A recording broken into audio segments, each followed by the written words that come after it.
Екі районға біздің 56 отделение, аның енді 35-і Нұрлатта, біздің ППС-те біздің центрда мінемінде зор отделение основной, базарный матақта енді 21 отделение. Шо 56 почтальон, 56 начальник отделение. Қалғанар енді біздің сопровождающийлар, водительлер, вспомогательный бригада, сортировка, машиналарға кере енді біздің.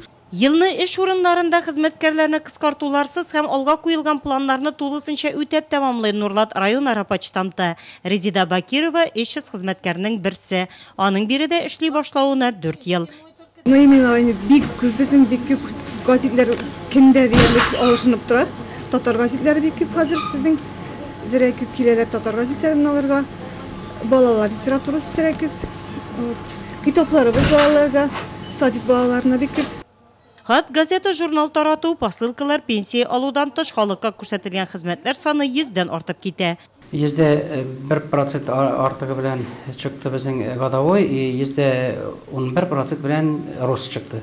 Шуңа күрә инде без инде үткән елны без начар эшләдек димибез. Без тырышабыз, что һәрбер отделение үзенә авыл халкына үзенең хезмәтен күрсәтергә тиеш.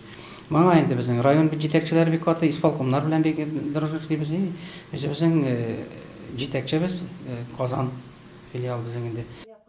Елны матур күрсәткечләр белән тәмамлаган предприятие моны хисап җыелышында Татарстан почтасы федераль дәүләт унитар предприятиесе директорының персоналлар буенча урынбасары Владимир Никулин һәм Әскәт Габдуллин да билгеләп үтте. Бу елгы елга да зур бурычлар куеп кергәннәр, гыйнвар ае планын уңышлы үтәгәннәр.